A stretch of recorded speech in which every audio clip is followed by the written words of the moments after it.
también saludar a ese primer invitado que nos acompaña, pero también está en línea con nosotros nuestro compañero Alan Peralta en este momento. Alan, bienvenido a Siempre Venezuela, Venezuela Siempre, y tenemos a ese invitado de la tarde, al presidente encargado, al presidente interino Juan Guaidó, que es político e ingeniero venezolano, actualmente pues es el presidente interino. Bienvenido a Siempre Venezuela, Venezuela Siempre, señor presidente. Hola Nancy, saludos, gracias por la invitación, saludos también a Alan. Presidente, el gran acuerdo de salvación nacional, sin duda alguna, este es el menú más importante en este momento en el mundo político venezolano, pero hay un aspecto interesante sobre esto. Yo creo que el gran problema de este acuerdo es que la gente no sabe diferenciar lo que significa acuerdo y lo que significa negociación. ¿Pudiéramos empezar por allí para nuestra conversación durante la tarde de hoy? Claro que sí, gracias por la pregunta, Alan. Primero, bueno, agradecerles de nuevo la invitación. Como saben, la censura cada vez más intensa en Venezuela y todos los espacios de comunicación son muy importantes para nosotros poder llevar el mensaje. Sin duda, lograr un acuerdo de salvación nacional hoy es una necesidad para los venezolanos. Llegar a un acuerdo por salvar a Venezuela significa poder tener vacunas, significa poder multiplicar la ayuda humanitaria en Venezuela, significa poder tener elecciones libres y justas ya, incluida por supuesto la elección presidencial, que es la que nos deben a los venezolanos, que es la que se robó Maduro en el 2018 y que nos ha arrastrado a esta terrible tragedia. Salvar a Venezuela significa ejercer soberanía. Vemos lo que pasa en la frontera de Venezuela, ustedes lo viven seguramente en la frontera, vemos lo que pasa también en la capital, sin ir muy lejos, lo que sucede con la banda del Coqui, entre otros. Entonces yo creo que la necesidad es evidente, la necesidad es obvia. Queremos recuperar y rescatar a nuestro país. La gran diferencia con una negociación es evidentemente lo que sucedió en años anteriores. La dictadura la ha evadido, la ha eludido de alguna manera, la utilizan para ganar tiempo, la utilizan para distender o para bajar la presión internacional. Nosotros no podemos permitir eso en este momento.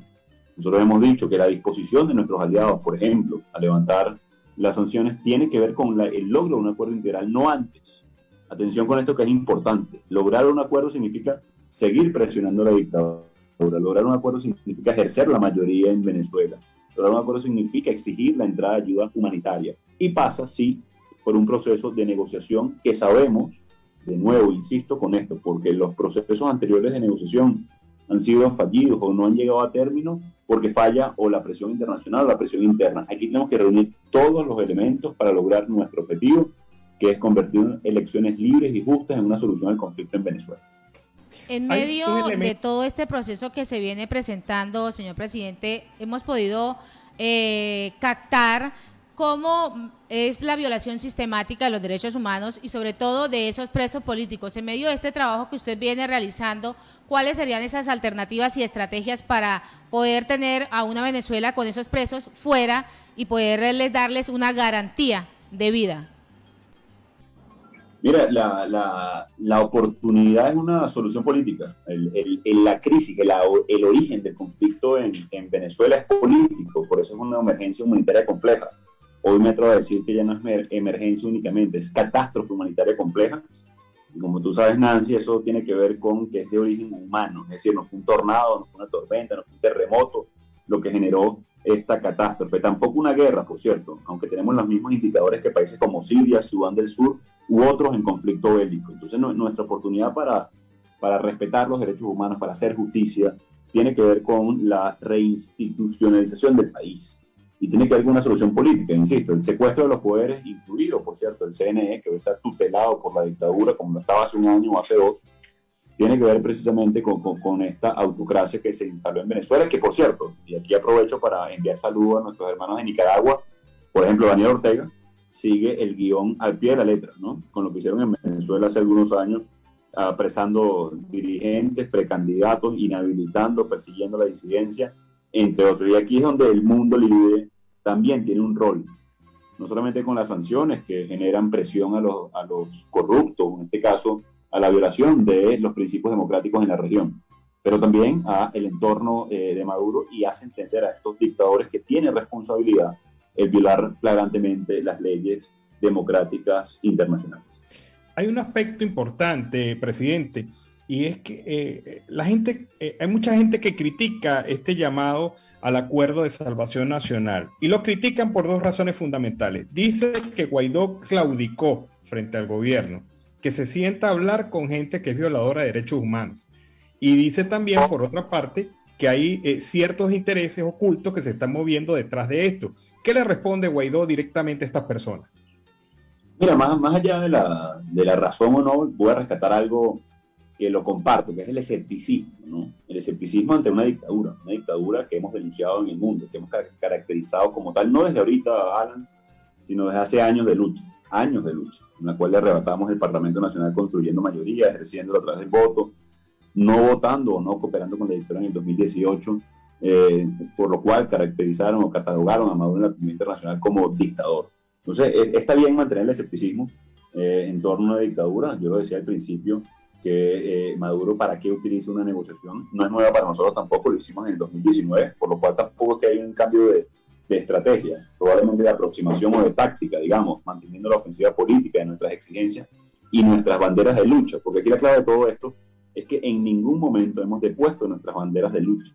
Aquí no se ha transigido en derechos, por el contrario, las mantenemos, lo exigimos, ejercemos esa mayoría y también esa constitución, que a pesar de que la dictadura la viola, es nuestro patrón de referencia. Así que a todas estas, digamos, críticas, tomarlas de manera constructiva al final del día, porque evidentemente estamos enfrentando una dictadura y no podemos confiar en ningún momento en ellas. Ahora, que hay segundos pensamientos, o bueno, ya eso es producto de otras cosas y no me voy a detener ahí. Nosotros hemos demostrado no solamente lucha, coraje, determinación en este proceso, no solamente nosotros, nuestra familia, nuestro entorno, nuestros equipos, los partidos políticos en Venezuela, los dirigentes, los estudiantes, los gremios, los sindicatos. Yo creo que no podemos maltratarnos, digamos, como alternativa democrática en Venezuela, todos los que hemos ejercido la lucha diaria, que hemos hecho, por supuesto, todo lo que está a nuestro alcance para salir de la dictadura y lograr una transición democrática en Venezuela. Presidente, cuando usted habla de esta frase en específica, necesitamos a todos los venezolanos ejerciendo su rol, ¿a qué los está invitando? Nancy, ¿me puedes repetir que no se escuchó bien la pregunta? Cuando usted habla de esta frase que usted tiene, necesitamos a todos los venezolanos ejerciendo su rol, ¿de qué estamos hablando? Específico, los estudiantes y jóvenes venezolanos acaban de convocar, por ejemplo, a una protesta denominada Ruta por Venezuela, que va a partir de 5 estados, va a llegar a la capital. Están exigiendo una solución política, pero también el derecho a la educación de calidad, restituir los salarios de los profesores, poder atender la autonomía de las universidades, pero también lo están haciendo el sector salud, exigiendo un plan de vacunación, que hemos acompañado también, por cierto, esa protesta en todo momento, no solamente a través del bono de héroes de la salud, pero también en la calle, acompañando a cada uno de los enfermeros, enfermeras, doctores, doctoras, pero también a el sector obrero o sindical que está ejerciendo su derecho a la protesta por salario. Venezuela gana $3 al mes o menos en este momento en Venezuela. Cuando digo ejercer la mayoría es trasladar ese descontento que existe, que está intacto, que ha crecido de los venezolanos a la calle, el ejercicio de la protesta, incorporándolo a la posibilidad de solución. Salvemos a Venezuela, lograr un acuerdo de salvación nacional. Pero también, por cierto, cuando hablamos de garantías, por cierto, todos los sectores, incluye a la Fuerza Armada, también son venezolanos. Hoy, si está alguien golpeado, es la Fuerza Armada, y se demostró que por primera vez en la historia republicana de Venezuela secuestraron a militares activos en el ejercicio de su deber, por ejemplo, por una guerrilla, en este caso una guerrilla colombiana, o de origen colombiano, porque ya se ha transnacionalizado el caso de la disidencia de la FARC, producto del financiamiento que tienen en Venezuela, producto del oro de sangre o del narcotráfico. Así que son cosas que las tenemos que hacer frente juntos en este momento, y a eso me refiero cuando todos tenemos un rol y debemos ejercerlo en este momento de crisis y catástrofe que atraviesa nuestro país. Una gran cantidad de dirigentes políticos. Una pregunta, uno de nuestros oyentes y quienes están a través de las redes sociales, para usted, señor presidente, ¿cuáles serán los pasos a seguir en caso de que Maduro decida volver a burlarse de las mesas de diálogo que solo han servido para oxigenar su régimen? Mira, voy a responder la pregunta en 2 etapas. Uno, ¿cuál es la alternativa si Maduro vuelve a eludir o a evadir un proceso de logro de acuerdo, que pasa, por supuesto, por la negociación. Y ya le respondí de manera parcial, no solamente yo, sino también incluso Juan González, director para América Latina de la Casa Blanca. Él decía, mira, aumentará la presión, habrán más sanciones, habrá más presión multilateral, habrá activar y acompañar el proceso de la justicia internacional, que tiene, por cierto, un curso propio, porque se trata de justicia, no de acuerdo o de elecciones, se trata de justicia. Esto es importante también que lo sepan los que nos están oyendo. Por otro lado, miren, ha tenido consecuencias en el pasado que Maduro eluda un proceso de negociación. Voy a poner un ejemplo concreto. 2017 en Dominicana. Se pararon de la mesa, se trataron de burlar de la comunidad internacional, por la cual el mundo no lo reconoce el 20 de mayo del 2018, y hoy lo tratan como dictador. Si bien no es el desenlace que todos queremos en Venezuela, que es recuperar la democracia, que es rescatar a nuestro país, sí tuvo consecuencias para la dictadura, y también tuvo consecuencias, por cierto, en el 2019, cuando se pararon de manera abrupta de la mesa con los noruegos. Vino una recompensa por $15 millones por narcotráfico y terrorismo. Aumentaron las sanciones a nivel multilateral, un operativo de la DEA en el Caribe para monitorear las actividades de narcotráfico vinculadas a Maduro desde Venezuela, la detención de Alex Saab en Cabo Verde, producto de ser testaferro directo de Maduro, entre otras cosas. Es decir, sí tiene consecuencias que pretende eludir Maduro, lo hemos visto en el pasado. De nuevo, ¿cuál es la que queremos nosotros? No que falle el proceso de negociación, que logremos un acuerdo de salvación nacional. Ya la crisis es muy grande. El país está absolutamente deteriorado, desgastado por los cuatro costados. La producción petrolera, la producción del campo, ni sin hablar del turismo, que en algún momento fuimos una potencial potencia, valga la redundancia, de lo que estoy tratando de expresar con esa frase. Entonces, sí tiene consecuencias que Maduro quiere evadir este proceso, lo sabe su entorno, lo sabe la Fuerza Armada, pero nosotros tenemos que, por eso, lo decía al principio Nancy, ejercer esa mayoría y hacerle más duro que pretenda volver a evadir o eludir un proceso de lograr un acuerdo para salvar a Venezuela. Presidente, ¿qué se está haciendo para lograr la ansiada unidad de la oposición? Hay factores de la oposición que están a la rueda libre, participando y llamando a procesos electorales, participando en llamados a procesos electorales, y esto no parece que es la línea adecuada para llevar a cabo este proceso unitario. ¿Cómo lo ve usted? ¿Cómo lo entiende? ¿Qué se está haciendo para esta unidad? Mira, la unidad ha sido un trabajo constante, Alex, un trabajo de años, desde la Mesa de la Unidad Democrática, pasando por las primarias, la construcción de consensos, la tarjeta única en su momento en el 2015, la más exitosa sin duda alguna, electoralmente hablando, en la historia de Venezuela, lo que significó el lanzamiento del Frente Amplio para incorporar a sectores de la sociedad civil en el 2018, y en este momento, digamos, el paso siguiente fue la plataforma unitaria, que agrupa a los partidos políticos, agrupa también a sectores de la sociedad civil, para tomar decisiones en conjunto. Cualquier acción unilateral sabemos que está destinada al fracaso. Lo único que ha demostrado efectividad para enfrentar a la dictadura es la unión de todos los factores, electoralmente hablando en su momento, no electoralmente, o de protesta o de exigencia, o incluso en torno institucional, en torno al gobierno encargado en este momento. Entonces lo que estamos haciendo es insistiendo con ese mecanismo.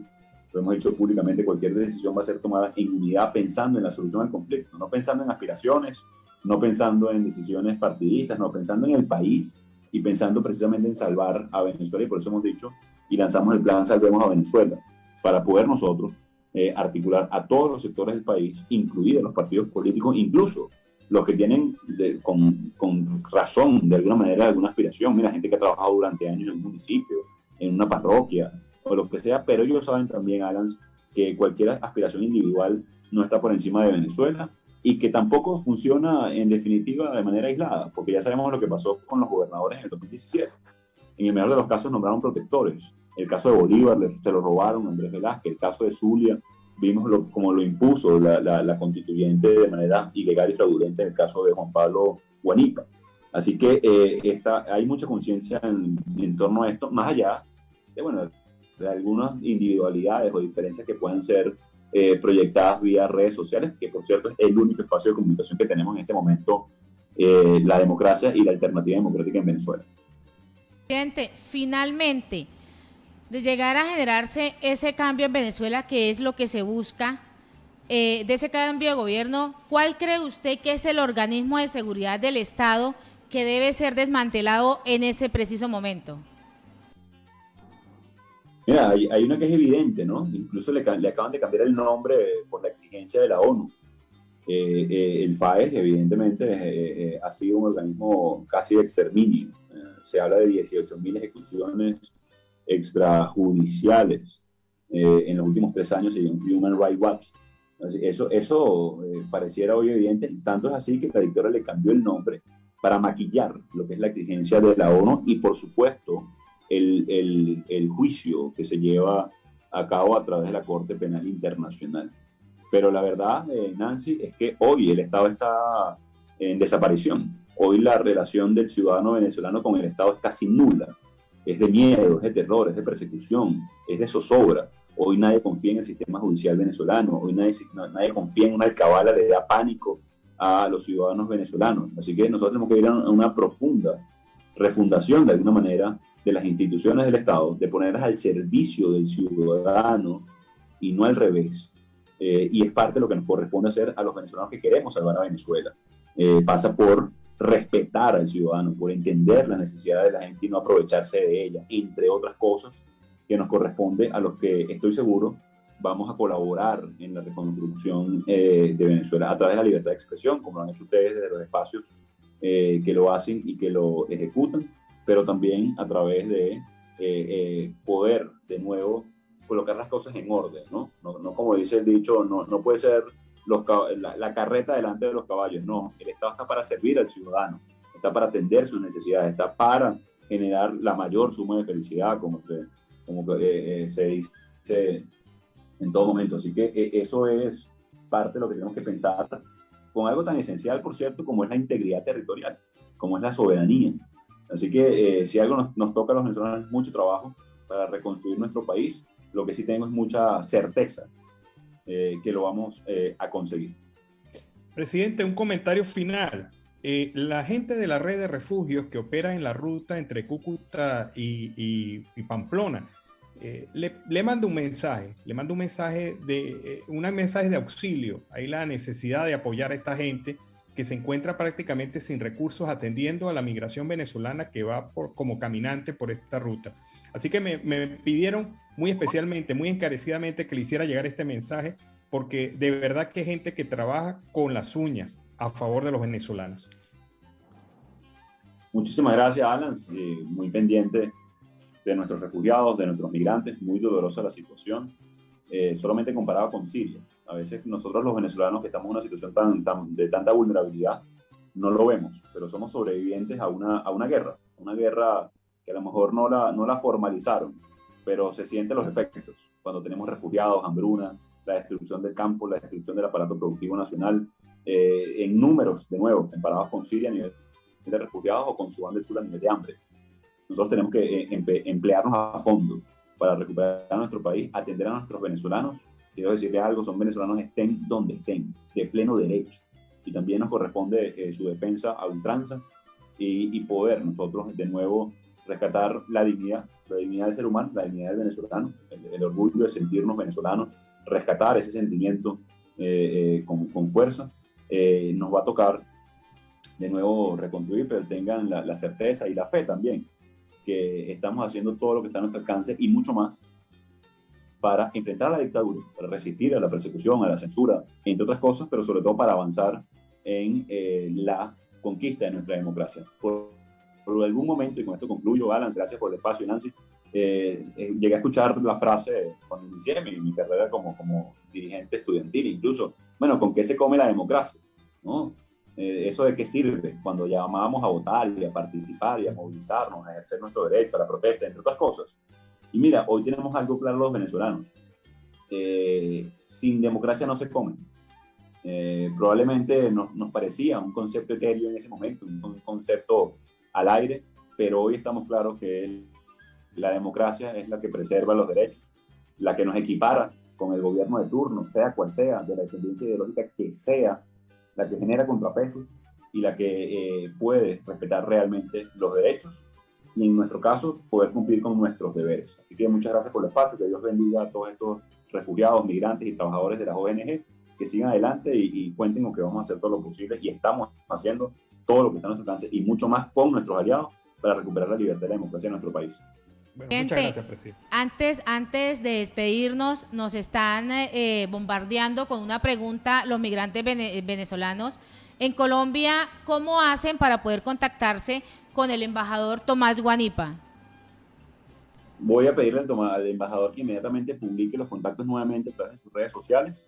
Recordemos que el alcance que tiene hoy la embajada es con parte del apoyo que presta el gobierno de Colombia, que prestan las multilaterales, todo lo que fue el avance con el TPS, incluso en el momento que se distribuyeron ayudas a nivel de alimentación con la embajada, fue en estricto apoyo con el gobierno colombiano, al cual debemos agradecer al gobierno del presidente Duque.